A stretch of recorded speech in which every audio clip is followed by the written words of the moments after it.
अब आते हैं प्रश्न क्रमांक 3।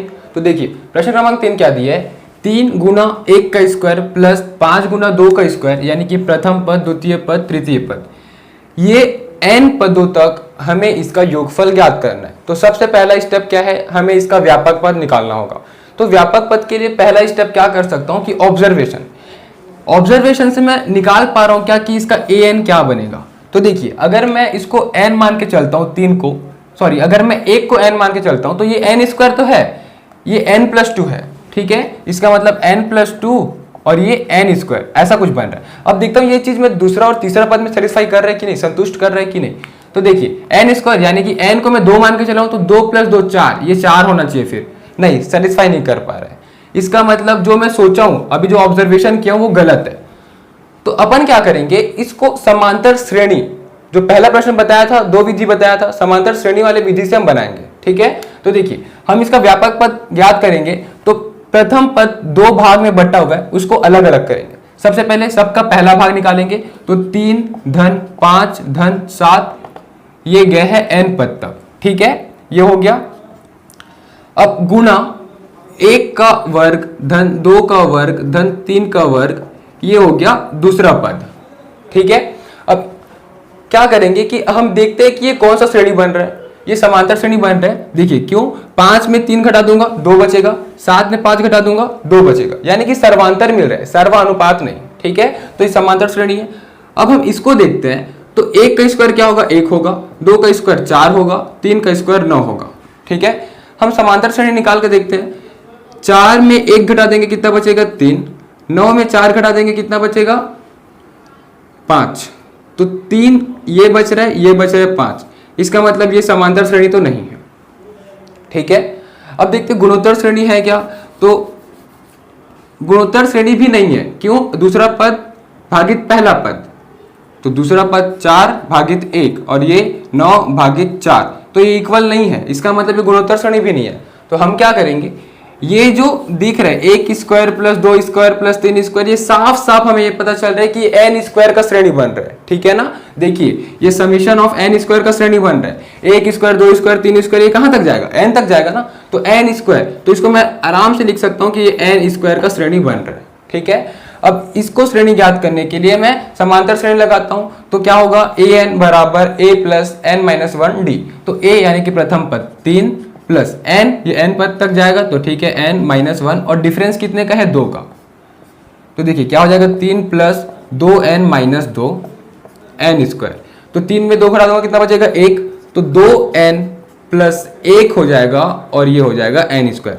तो ये जो आया वो है व्यापक पद, ठीक है। ये n स्क्वायर क्यों हुआ पता चला ना, क्योंकि ये n स्क्वायर का श्रेणी बन रहा है, ठीक है। अब इसका हमें ऐसा निकालना है n पदों का योगफल, तो यहाँ समीशन लग जाएगा, समीशन ऑफ, अब देखिए मैं डायरेक्ट इसको मल्टीप्लाई कर देता हूं, n स्क्वायर इंटू 2n, तो क्या होगा 2n cube plus n square into 1, तो ये हो जाएगा n स्क्वायर। अब इस समीशन को दोनों को मैं अलग अलग कर दूंगा, प्लस है इसलिए दोनों पद में बांट दूंगा, तो 2n का क्यूब, यहाँ 2 है कांस्टेंट है, तो वो समीशन के पहले लिख देता हूँ, समीशन, ठीक है, 2 summation n cube plus summation n square. अब इसको मैं हल कर लेता हूं तो 2 बाहर आ जाएगा, समीशन ऑफ n क्यूब क्या होता है, n इंटू n प्लस 1 का होल स्क्वायर अपॉन 2, ठीक है, plus summation of n square, तो n स्क्वायर का समीशन क्या होगा, n into n plus 1 2n plus 1 upon 6, ठीक है। अब इसे मैं आगे सरल करता हूं, तो देखिए यहाँ पे सबसे पहले मैं इसको वर्ग को हटाता हूँ, ठीक है। तो वर्ग हटेगा क्या होगा, 2 गुना है सबके साथ, ये वर्ग इसमें गुना होगा तो क्या हो जाएगा, n स्क्वायर n प्लस 1 का होल स्क्वायर और 2 का स्क्वायर क्या हो जाएगा 4, प्लस इसको कोई हल करने की ज़रूरत नहीं है, तो n into n plus 1 2n plus 1 upon 6। अब मैं देख सक रहा हूँ कि यहाँ पे 2 1 जा 2 2 जा, ये कट गया तो यहाँ पे 2 हो गया, तो Sn बराबर, अब मैं देखता हूँ कि ये दोनों से मैं क्या कॉमन ले सकता हूँ, ठीक है। तो देखिए सबसे पहले दोनों से 2 तो कॉमन आ जाएगा, क्योंकि यहाँ 6 2 निकल सकता है, यहाँ 2 पहले से है, तो नीचे से 2 तो कॉमन ले सकता हूँ। ऊपर से देखिए क्या ले सकता हूँ, n यहाँ से मैं n ले सकता हूँ, यहाँ से भी ले सकता हूँ, ठीक है, n+1 भी ले सकता हूँ, यानी कि n इंटू n+1 ये कॉमन ले लूँगा मैं। तो देखिए n इंटू n+1 ये कॉमन आ गया, तो एक n और एक n+1 ऊपर से बचेगा, अपॉन 2 तो कॉमन ले लिया, मतलब कुछ नहीं बचेगा यहाँ पे नीचे पे, फिर प्लस n इंटू n+1 ये कॉमन आ गया, तो बचेगा क्या 2n+1। अब 6 में से मैं 2 कॉमन ले लिया, यानी कि भाग दे दिया, तो कितना बचेगा 3। इसको मैं हल करता हूँ आगे, Sn बराबर n इंटू n+1। अब देखिए यहाँ पे मैं लघुत्तम लूंगा तो ये आएगा 3। अब 3 भागित 1 3 होगा, 3 गुना ये क्या हो जाएगा 3n गुना n+1 प्लस 3 भागित 3 ये हो जाएगा 1, फिर 1 गुना 2n-1। Sn बराबर n गुना n-1। अब देखिए इसको मैं हल करता हूँ तो 3n इंटू n ये हो जाएगा 3n का square plus 3n plus 2n plus 1 upon 3। इसको मैं सिंपली कुछ नहीं बस गुना कर दिया हूँ, ठीक है। अब इसको मैं हल करूंगा तो 3n square plus 3n plus 2n, इसको मैं 5n में डायरेक्ट लिख लेता हूँ यहाँ पे दोनों को सॉल्व करके, तो 5n प्लस 1। अब मैं देख रहा हूँ कि एक द्विघातीय समीकरण बन रहा है, तो इस द्विघातीय समीकरण को इसका मैं फैक्टर लिख लेता हूँ हल करके। तो देखिए द्विघातीय समीकरण क्या बन रहा है 3n square plus 5n plus 1। इसको मैं हल करूंगा तो 1 गुना 3 3, तो 3 का मैं कुछ ऐसा लघुत्तम लूँ तो देखिए ये हल नहीं होगा। क्यों हल नहीं होगा?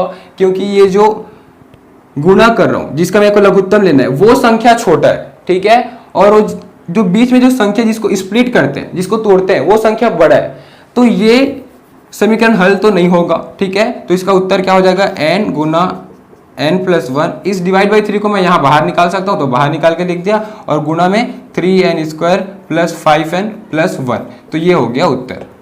देखिए यहाँ पे अपॉन 2 है तो अपॉन 2 में कॉमन लिया था, ठीक है, तो इसको मैं लिख देता हूँ। अब लास्ट में ये 3 नीचे में है, यहाँ पे 2, दोनों आपस में गुणा में, तो 3 दूनी 6, तो मैं यहाँ पे ऐसा 6 लिख सकता हूँ, ठीक है, तो ये हो जाएगा उत्तर। अब आते हैं प्रश्न क्रमांक 4। तो देखिए प्रश्न क्रमांक 4 क्या दिया है 1/1 गुना 2 धन 1/2 गुना 3। तो मैं इसका व्यापक पद निकाल के देखता हूँ। सबसे पहले मैं इसका ऑब्जर्वेशन से निकाल के देखता हूँ। ऊपर में तो 1 है तो 1, नीचे में अगर मैं 1 को n मानूं तो 1 2 3 ये n जा रहा है, ठीक है। अगर इसको n माना हो तो इससे 1 अधिक है, यानी कि n+1, और ये भी वही है। अगर 2 को n मानो तो उससे 1 अधिक तो n+1। तो ये सभी पदों को सेटिस्फाई कर रहा है, संतुष्ट कर रहा है, मतलब व्यापक पद मैं जो निकाला हूं वो सही है, ठीक है। अब मुझे इसका n पदों का योगफल निकालना है, यानी कि Sn। तो Sn निकालने के लिए मुझे क्या करना पड़ता है, यहाँ पे सूत्र बनाना पड़ता है। तो सूत्र बनेगा क्या, सबसे पहले हम चेक करते हैं। an बराबर ये क्या हो जाएगा, Sn करता हूँ इसको, ठीक है, n स्क्वायर प्लस n ये होगा।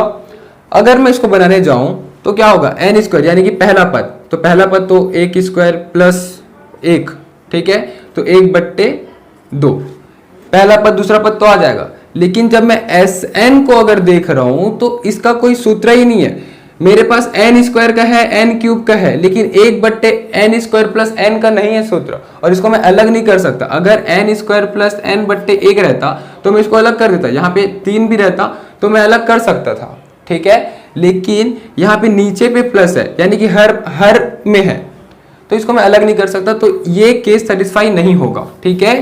तो ये नहीं होगा, इसका उत्तर नहीं आएगा। तो फिर हम क्या करेंगे, इसमें एक एडजस्टमेंट करेंगे कि ये उस फॉर्मूले के अकॉर्डिंग चले, ठीक है। तो हम क्या करेंगे, an बराबर 1 पहले से दिया था प्लस n माइनस n, मैं इसको एडजस्टमेंट किया हूं, ठीक है, प्लस n माइनस n। तो अब क्या करूंगा, an बराबर 1 प्लस n को एक पद में रखूंगा, तो 1 प्लस n को एक पद में रख लिया, तो नीचे क्या है n इंटू n प्लस 1, और माइनस n को अलग कर दूंगा, n इंटू n प्लस 1। अब देखेंगे तो इसका मतलब यही है, अगर मैं लघुत्तम लूंगा दोनों को क्या होगा n इंटू n प्लस 1, और डिवाइड करूंगा फिर 1 प्लस n माइनस n, ठीक है। तो मैं इस चीज को ऐसा भी लिख सकता हूं, ठीक है। अब देखिए 1 प्लस n कैंसिल हो गया, n और n कैंसिल हो गया, तो व्यापक पद क्या हो गया, an क्या हो गया 1/n माइनस 1/n प्लस 1, ये हो गया व्यापक पद। अब देखिए इससे हमें n पदों का योगफल निकालना है, ठीक है। n पदों का योगफल यानी कि क्या हो गया Sn, और Sn क्या होता है, पहला पद का योग दूसरा पद के साथ, फिर तीसरा पद, चौथा पद, ये कहां तक, Sn तक, सॉरी An तक, ठीक है, nवा पद तक, तब जाके हमें Sn मिलता है। हम इससे पहला पद निकाल के देखते हैं। तो पहला पद क्या हो जाएगा, n की जगह 1 रख देंगे तो 1/1 माइनस 1 धन 1। दूसरा पद निकालते हैं 1/2 माइनस 2 प्लस 1, ठीक है। वैसे ही चलते जाएगा, ये nवा पद निकालते हैं तो 1/n माइनस 1/n प्लस 1, ये तो हमें दिया होगा, ठीक है। अब हम एक काम करेंगे, ये जो व्यापक पद आया है वो Sn में जब हम रखेंगे तो क्या होगा, sigma of 1/n minus 1/n plus 1, यही होगा, ठीक है। तो Sn बराबर इसका समेशन, यानी कि अलग अलग करता हूं, पहले इसके साथ फिर माइनस इसके साथ। तो मैं देख रहा हूं 1/n का अगर सीरीज बने तो 1/2 ये चलते जाएगा, तो समीशन ऑफ 1/n क्या होगा, 1/1, सबसे पहले तो 1 आएगा, फिर क्या आएगा प्लस 1/2, फिर प्लस 1/3, प्लस ये चलते जाएगा 1/n तक, ठीक है, ये तो हमें पता है। फिर माइनस 1/n प्लस 1 का क्या श्रेणी बन रहा है, तो 1/2 से स्टार्ट हो रहा है, फिर 1/3, 1/4, ये बढ़ते जा रहे हैं। तो 1/2 से स्टार्ट हो रहा है, फिर प्लस 1/3, 1/4, ये कहां तक जाएगा, 1/n प्लस 1 तक जाएगा। इसे मैं आगे हल करूंगा, देखिए ये क्या हो जाएगा, 1 धन 1/2 धन 1/3, और ये जाएगा 1/n तक तो जाएगा, ठीक है। फिर माइनस ओपन करूंगा तो क्या होगा, माइनस 1/2, फिर प्लस माइनस माइनस 1/3, माइनस 1/4, ये चलते जाएगा, ठीक है। फिर यहाँ पे क्या होगा, 1/n प्लस 1 के पहले वाला पद क्या होगा, माइनस में होगा सबसे पहले, क्योंकि माइनस ब्रैकेट ओपन करूंगा तो माइनस आएगा। तो 1/n प्लस 1 माइनस 1, तो प्लस 1 माइनस 1 कट जाएगा तो 1/n आएगा, फिर माइनस 1/n प्लस 1 आएगा। समझ में आ रहा है ना, इसके पहले का एक पद लिखा हूं। अब इससे क्या हो रहा है, देखिए सब कैंसिल हो जा रहा है, प्लस 1/2 माइनस 1/2 माइनस 1/3 प्लस 1/3, ये सब कट जाएगा। इनफैक्ट ये प्लस 1/n माइनस 1/n भी कट गया, ठीक है। तो क्या बच जाएगा, पहला पद यानी कि 1, फिर माइनस 1/n धन 1 जो कि अंतिम पद है, ये बच गया। अब यहां से मैं ऐसा निकाल सकता हूं, मैं लघुत्तम लूंगा, क्या होगा n प्लस 1, ये हो गया n plus 1 minus 1, plus 1 minus 1 cancel हो गया, तो हम ये लिख सकते हैं कि Sn बराबर n/n प्लस 1, तो ये हो गया उत्तर। अब देखते हैं प्रश्न क्रमांक 5। तो देखिए प्रश्न क्रमांक 5 क्या दिया हुआ है, 5 का स्क्वायर धन 6 का स्क्वायर धन 7 का स्क्वायर धन 20 का स्क्वायर तक, ठीक है। हमें इसका योगफल ज्ञात करना है, हमें n यहां से निकालना होगा। 20 का स्क्वायर कौन सा पद है, ठीक है, तो उसको हम बाद में निकालेंगे। सबसे पहले इसका व्यापक पद देखते हैं, ठीक है। तो व्यापक पद an हम ऑब्जर्वेशन से निकाल पाएंगे क्या, 5 स्क्वायर 6 स्क्वायर 7 स्क्वायर। देखिए अगर ऑब्जर्वेशन से निकाल पाए तो अच्छी बात है, नहीं तो फिर समांतर श्रेणी यूज करेंगे। हम क्या करेंगे, जो स्क्वायर है उसको नेग्लेक्ट करते हैं, अभी नहीं बाद में यूज करेंगे, ठीक है। हम इस श्रेणी को मान के चलते हैं 5 square plus 6 square, 5 square plus 6 sorry 5 plus 6 plus 7, ये गया है 20 तक, हम ये मान के चलते हैं।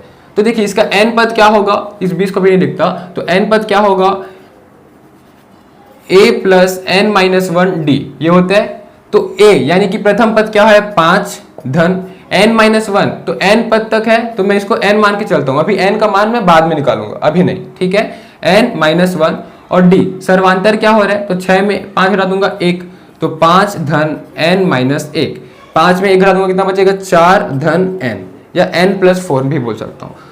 तो ये तो हो गया n प्लस 4 इस श्रेणी का। अब वर्ग लगा है तो इसमें मैं वर्ग लगा दूंगा, ठीक है। तो इस श्रेणी का व्यापक पद क्या हो गया, n प्लस 4 का होल स्क्वायर, ठीक है, समझ में आया। अब देखिए इसको मैं क्या लिख सकता हूं, an बराबर n प्लस 4 का होल स्क्वायर, तो इसको मैं ओपन कर दूंगा, तो n स्क्वायर प्लस 4 का स्क्वायर क्या हो जाएगा 16 प्लस 2n इंटू 4, तो 2 इंटू 4 8n, ठीक है। तो an यानी कि व्यापक पद ये तो आ गया। अब इसका हमें योगफल निकालना है, ठीक है, मतलब Sn बराबर क्या हो जाएगा, sigma of n square plus 16 plus 8n। तो Sn बराबर, इस सिग्मा को सबसे अलग करता हूं तो sigma N square plus sigma 16। तो देखिए इस 16 तो बाहर हो जाएगा लेकिन यहां पे कुछ नहीं बचेगा, तो सिग्मा 16 क्या होगा, 16n हो जाएगा। ठीक है, मैं इसको सिग्मा 16 अभी लिखता हूं, अगले लाइन में लिखूंगा। देखिए मैं आपको बता रहा हूं, अगर सिग्मा 1 है, ठीक है, एक का समीशन, तो ये होता है n। तो उसी तरीके से अगर सिग्मा 16 है तो क्या हो जाएगा, ये 16n। तो सिग्मा 16 का मान क्या हो जाएगा, n 16n हो जाएगा। ठीक है, और सिग्मा 8n। अब इसको मैं एक बार और क्लैरिफाई कर देता हूं, सिग्मा एन स्क्वायर क्या हो जाएगा, तो सिग्मा एन स्क्वायर का हमारे पास सूत्र है n into N plus 1 2n plus 1 upon 6। ठीक है, फिर प्लस 16 बाहर हो जाएगा, यानी सिग्मा 16 का वैल्यू क्या होगा, 16n प्लस 8 बाहर हो जाएगा और सिग्मा n, तो सिग्मा n का मान मेरे पास क्या है, n into N plus 1 upon 2। अब इसको हम हल कर देते हैं, तो 2 इससे कट जाएगा, ये हो जाएगा 4। ठीक है, और कुछ कट रहा है क्या, नहीं। तो अब कॉमन देखिए, कॉमन सबसे n कॉमन दिख रहा है, तो मैं n को कॉमन ले लेता हूं सबसे। अब देखिए अंदर में क्या बचेगा, उसको मैं गुणा कर लेता हूं, तो n गुना 2n क्या होगा, 2n का वर्ग धन n धन ये हो जाएगा 2n धन 1 बट्टे 6 plus 16n plus n plus 1। यहाँ से n तो कॉमन ले चुका हूँ, तो ये n हट जाएगा, यहाँ से भी n हट जाएगा। ठीक है, तो Sn बराबर देखिए n प्लस 2n ये हो जाएगा 3n, तो मैं इसको डायरेक्ट 3n लिखता हूँ। अब मैं यहाँ से लघुत्तम लूंगा तो कितना आएगा, लघुत्तम 6 आएगा, तो ये हो गया 6, 6 भागित 6 1 हो जाएगा, तो ये हो जाएगा 2n square plus 3n plus 1, ये प्लस ये क्या हो जाएगा, 16 छक्के, तो 16 छक्के क्या होता है, 6 छक्के 36 का 6 कैरी 3 6 कम 6 7 8 9, ये हो जाएगा 96 प्लस 6 इसके साथ गुना हो जाएगा, तो 6 गुना n 6n प्लस 6। तो Sn बराबर क्या हो गया, इस 6 को मैं बाहर निकाल लेता हूं, तो इसको मैं लिख सकता हूं n/6 और ब्रैकेट में क्या रह जाएगा, तो इसको मैं हल कर लेता हूं 2n स्क्वायर। देखिए 3n प्लस 6n ये हो जाएगा प्लस 9n, 96 प्लस 6 102 हो जाएगा, 102 और ये 103 प्लस 103, तो ये तो आ गया। अब ये तो द्विघाती समीकरण हो गया, इसको मैं हल कर सकता हूं क्या, देखते हैं। देखिए इसको हल करने से अच्छा मैं Sn यानी कि n पदों का योगफल इसको मान के चलता हूं। ठीक है, ये जो आया उसको n पदों का योगफल मान के चलता हूं। अब मुझे n का मान निकालना होगा, क्योंकि मेरे को अंतिम पद दिया हुआ है, तो हम n का मान निकाल लेते हैं। ठीक है, 5 से लेकर 20 तक गए, ठीक है सीक्वेंस, तो 5 6 7 ये 20 तक गए, इसका मतलब कुल पद इसमें 16 होगा। ठीक है, देखिए ये हम कैसे बता सकते हैं, ये 20 लास्ट है, तो 20 माइनस पहला पद क्या था 5, और हमें कितना पद है ये निकालना है, तो प्लस 1 करते हैं। ठीक है, ये सूत्र हमें पता हुआ है, तो 20 माइनस 5 क्या होगा, 15 धन 1 16, तो 16 पद हो गया। ठीक है, आप चाहो तो इसको गिन सकते हो, 5 से लेकर 20 तक तो 16 पद आएंगे, इसका मतलब n का मान 16 है। तो n का मान 16 है, तो हम n की जगह 16 रख देंगे, तो S16 बराबर 16 बट्टे 6 2 गुना 16 का वर्ग धन 9 गुना 16 धन 103। ठीक है, हम इसे हल कर देते हैं, इसे हल करेंगे तो क्या आएगा 2840। ठीक है, तो S16 यानी कि 16 पदों का योग क्या हो गया 2840।